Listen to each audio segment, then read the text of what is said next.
Hey gamers, Rick here with Game Trade Media at GenCon 2018. We've got our good friend Bruce from NorthStar Games here today to talk to us about Most Wanted.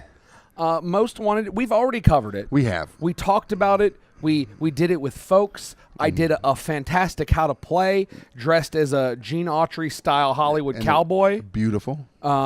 Thank you so much for that. Matter of fact, people at the show here have come up and said, I bought this game because I saw your how to play. Nice. And they were like, it grabbed my attention because of the Western shirt. Perfect. And grabbed the game. So just a quick explanation of what this is. This is more or less our love letter to King of Tokyo. Okay. We really like King of Tokyo, but one of the things that we don't like about King of Tokyo, and I think no matter how much you love it, you're going to agree, is that the longest turns are the most boring turns. Sure. That the turns where you have to roll and then roll again and then roll and you say, well, just give me 4 points. Sure. Well, those are kind of long turns and they're not necessarily the most fun. They're important to the game.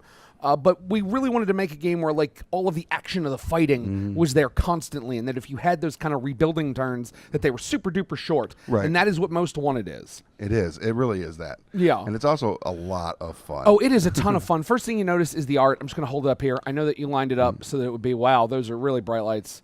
But There some you cool art there. And I'll try to line that back up so we're in the same. There we go. There we go. All right. Art by a gentleman by the name of Andy Barry. That should mean nothing to you. I understand, viewer at home. Andy Barry did work for, I hope I get this right, Disney and DreamWorks. Wow. I know he did work for DreamWorks. I'm like 90% sure he did work for Disney, but he did Nice. character work and designed our characters as well. So do you mind if I open the box? Can I show you some of the characters? Please. Yeah, Let's I love take that. a look. I also like the fact that when you do look at the artwork here, I don't know how much we can get on this like close-up. I mean, it is your classic cartoon characterizations that if this didn't become an animated series, there's something wrong. I understand, and that's exactly why we picked Andy for this, because the playing cards that we have in the game, and I'll explain to you kind of how the game works in a little while. We're going here. We have the playing cards. Work was done by an artist that we have in house, Mimi, and their work is fantastic. But Mimi's work, like, it doesn't quite jump off the page. It's fantastic for a playing card, and it's a gorgeous playing card. They look a lot so of good. A lot of people said it reminds them of the work of Phil Foglio.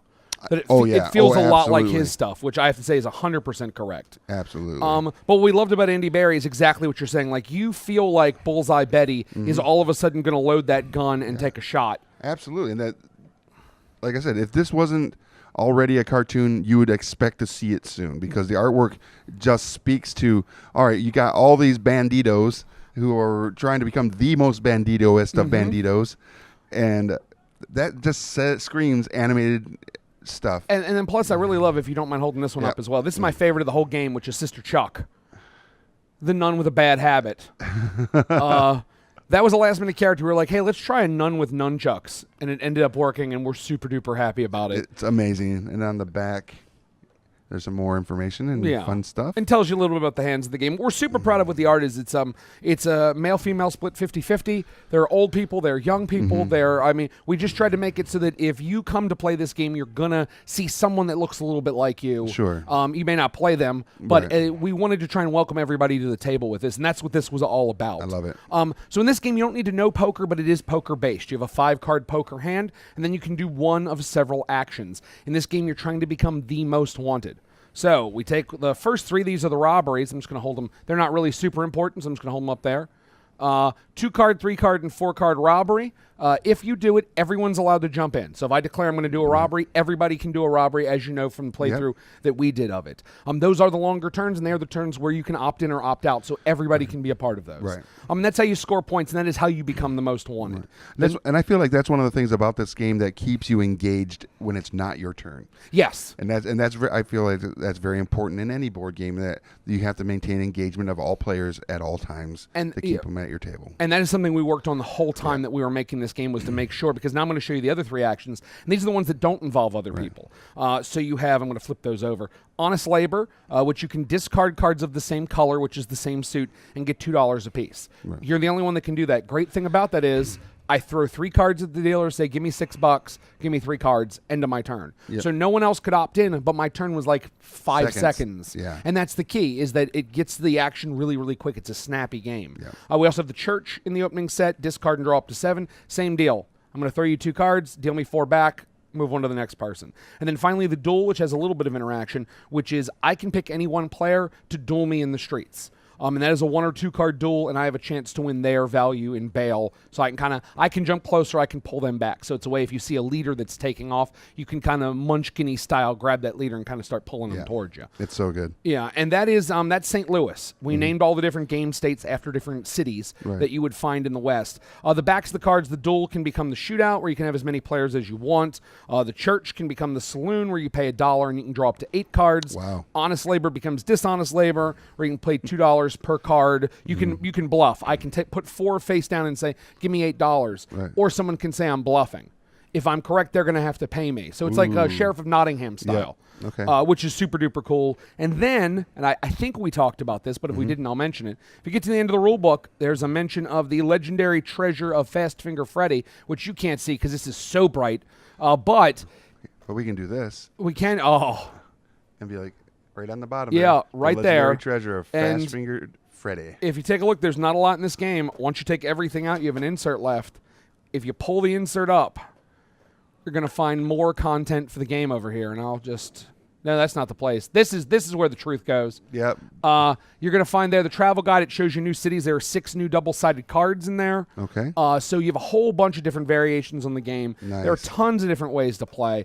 The art is super cool. And then in there, it becomes real poker. We actually have the poker hands written on the back of that. Okay. In this, it's sort of, because you only go up to 4 cards, it's sort of a set-making game. Sure. Once you get into there, you start to get straights and flushes and all that kind of stuff that poker players want to say. So one of the things that we didn't talk about on this is the actual player tokens that you play on the board. Again, that artwork that's on their player card is represented also on these tokens, and they just look amazing. Like this guy right here. Could you imagine him just out there? This is the one I like to play the most. Yeah, that is Trapper Dan, the real frontiersman's frontiersman. That's right. I'm Trapper Dan. And, and this is one of these things, I mean, like that's one of the things that's the coolest part about King of Tokyo are those really cool stand-ups. Yep. And I mean, that was exactly what we were looking at. I don't want to even pretend like we weren't. We were like, how cool is it to be Cyber Bunny or to, Exactly. Those are just such cool characters, and we like the idea of having that kind of stand-up that you could have represent you.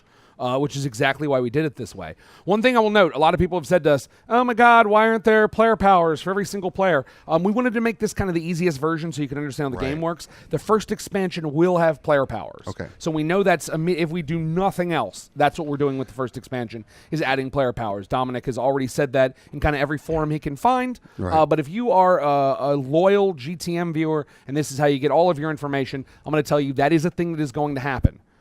We've already talked about it, but we just didn't want to do it in the first set because we felt like at the point we're kind of saying it's poker, but it's not exactly poker, but it kind of plays like this, and we wanted to make it so that you could play it with your entire family, and this could be what we're now officially calling a partegic game. A partegic. A partegic game. It's party a mix of strategic. Party strategic. So we certainly didn't invent the genre. I mean, if there are a lot of games that if you've seen them, they definitely do this. Right. If you take a look at a game like like Secret Hitler, I think is a bit partegic. If you take a look at the Resistance, it is definitely partegic. I would argue that Codenames is a little partegic. Yeah, I can see that. Yeah, so we are trying to continue that and actually put a name on it and call it a partegic game. A partegic game. I love it. That'll be in Webster's soon enough. Oh, we only hope. We only hope. So this is certainly not our first foray into this type of game, but now we've given sort of this genre a name. And how has this been doing here at GenCon for you guys? Fantastic. A lot of people, we have it on the tables. They're playing it with these really nice tables that were brought to us by tabletoppers. Okay. And it looks great on there, and it's got like a wood finish and everything. Nice. And it's been giving people a chance to really kind of play it in a luxurious environment, and they're loving it. Good. People love the idea that there is this sort of game where I can play it on sort of this easy gear. Yeah. I can play it with mom and dad. I can play it with my sister that tells me she hates board games and doesn't know why I do it. And then if I want to, I can ramp it up, grab all this stuff, and make it a little more gamery. Sure. And I can take kind of parts of games I like, because that's exactly what we did. Was we said we really like King of Tokyo. We want this to be a fighty game. Right. We really like Teach You. We want to be able to do kind of that sort of Teach You thing where you play it like a ladder game. Sure. We really like Sheriff of Nottingham. We want to do this kind of bluffing thing and try to just bring it all into one place, but sort of the most basic element that makes those games those games. Right. We wanted to kind of bring it and see what we could do to sort of play with it here. And you did a very good job. Thank you so much. Absolutely. We're super proud of this. And for those of you watching, this is a game that takes about 15 to 35 minutes to play, ages 10 and up, 2 to 8 players. Yep. and it is a blast. Make sure if you haven't seen the video yet where we do the playthrough, it's a lot of fun. Go check it out. It's on our YouTube channel. And yeah. And then one quick thing I'll note. So good. You can order it from us right now. If not, you want to get it from your local game store, which is exactly what you should do. You can do that October 1st. It will be in stores. Okay. Yep. And what's the price point on this? Price point is $34.99. Nice. Yeah, All yeah. this for $34.99? Absolutely. Perfect. Absolutely. Hours of play, hours of replayability. Indeed. It's perfect. Thank you so much, Bruce. No problem. Thank you so much for having me. Always. So if you guys, like he said, go to your local game store, become part of the community there, pick up Most Wanted when it comes out. But until it comes out, you let your retailer know you want this so that they will order it for you, because the retailer needs your guys' input on what you guys want in order to get it on that shelf for you. Indeed. I'm Rick here at Game Trade Media. See you at the game store.